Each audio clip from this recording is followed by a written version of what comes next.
Hey, welcome back. Hey, today I just kind of wanted to show some stuff I'm doing with my new holster. I bought a new Safari ALS holster. Seems like about every 5 years or so, I buy a new holster. You know, there might be an update to it. The one that I had before I was using was a pretty good holster. I was using the 7ST. I bought this about 5 years ago, and it's not a bad holster. I really like it, but I kind of decided to go back to the thermal mold holsters. One of the reasons why I wanted to go, just because it bounces around, the gun bounces around a lot. There's no tension screws, and it's really more designed for a Glock 35. And you can really kind of look inside and see that there's a big old gap there with the practice gun. Yeah, it does move around when you run. So I decided to get a different holster with retention screws. And there's a few things I don't like about these holsters, and I made some modifications on them. I'm going to show you what modifications I make on this holster. Just make sure you want it, means when you like it, because once you return it, once you make the modification, you're not going to be able to return it. So one of the things that I don't like, it has this little cone inside. I'll pick some photos of it. I'll roll one in, but it's kind of designed for the barrel, the firearm to go into. So, and you can't use it with your practice gun. So, see, but if I use the Glock, it fits right in there. No worries. Another thing it's also closed up at the bottom. So which means if you have brass that goes in, it's not going to come out. Where the 7TS holster, it will come out. Now this one here is for my Glock 35. I've used this for a few years as a regular duty holster for my Glock 22. I actually liked the design a little bit better. It was kind of an updated design back in I think 2011, 2012 when I got this. But I made the modification so when brass falls in, it doesn't come out. And trust me, if you're on the range, somehow brass will make it into your holster. I even using this one, brass has found its way in the holster, and yeah, and you kind of have to do the dance to have it come out. That actually happened, where it sits right there on the light. So we're going to kind of go ahead and I'm going to show you some of the modifications I make on the holster, just so I can, one, brass will come out of the holster, and two, I can actually use my practice firearm and my training gun in there. So most Safariland holsters come with an Allen wrench, and what you're going to want to do, use that. Just going to want to remove this.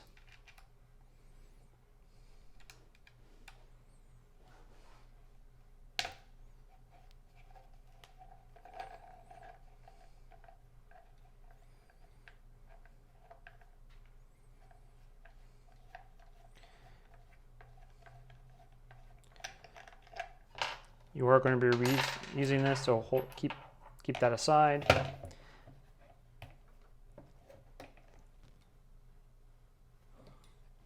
Now you have to get that out.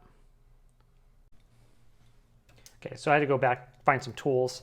So what you want to do here is get this complete. Forgot about this part here. Kind of.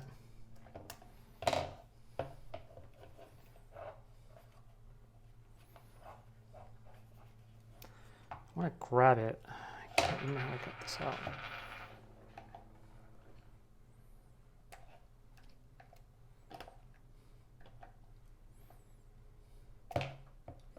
You know what? I grabbed a razor. This might help. Be careful if you're going to use a knife or a razor to get this out. You don't want to cut yourself.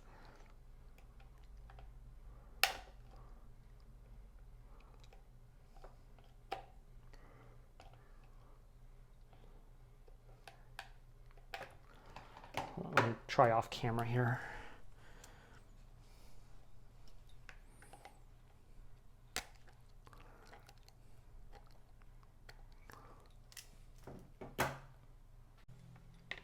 it's only tight on that side right there, so I'm still trying to get it out. I remember last time they had this little hook, like came out a little bit. You can see there's like this indentation for it. Just pop it out. It's really easy. Let me try off camera again.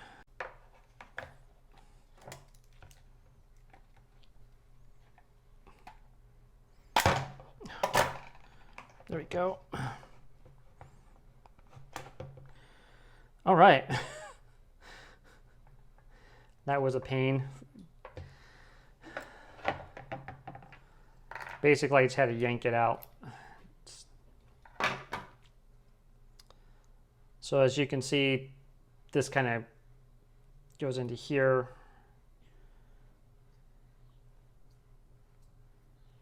And this is the little cone I'm talking about. So we are going to reuse this. We're going to cut this portion off. We're going to reuse the screw because when you start doing this, you don't have a lot of, you could tighten the holster up really tight. We don't want to do that. So this is, if I remember correctly, this is kind of a soft plastic. So we're going to get a cutting board because I'm on my kitchen table.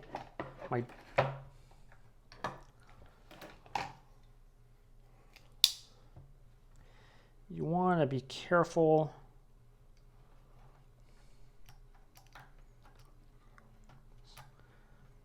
Watch, it's not soft plastic, it's like really hard. No, it's cutting. Kind of want to make a straight line if you can. See, it's working.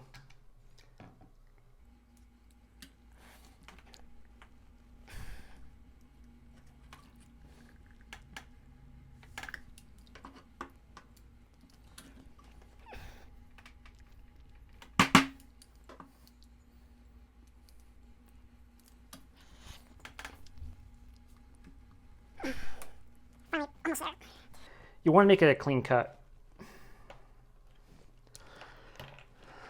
There you go. Now it's two pieces.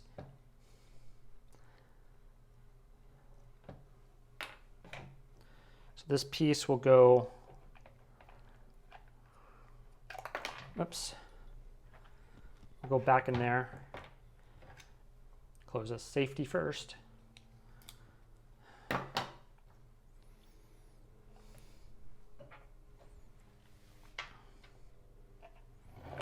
This part here will go back into the holster like so. Actually, let's do this. Use this piece here.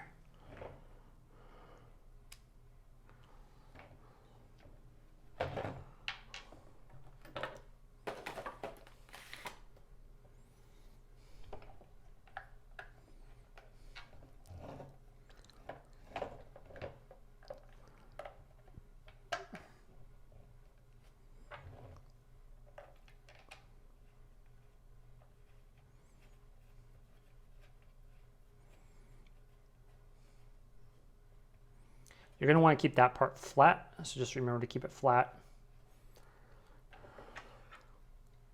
Now you're probably going to go, well, will it still keep the weapon retained? Yes. You don't want to do this portion too tight. So what we're going to do is we're going to actually take the actual take the Glock. I have a Glock 17 right here. X300. So as you can see, it does a good job of retaining it.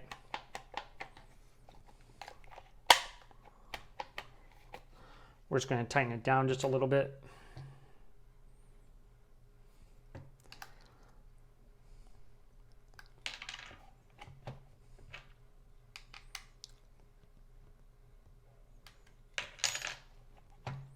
We don't want the front too back, but we're also going to do this too, this side here. I don't want it to be bouncing around.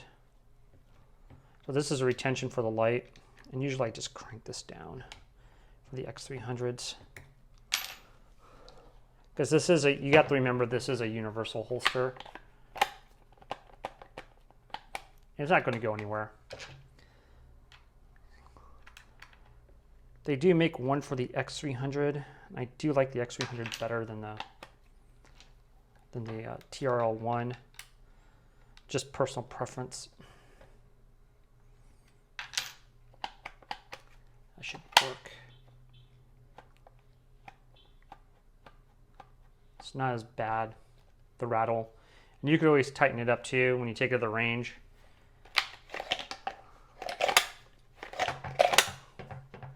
Comes out. So yeah, and now when you're at the range, you won't have brass in your holster. And you can also use a training weapon for it now. You can actually really use it.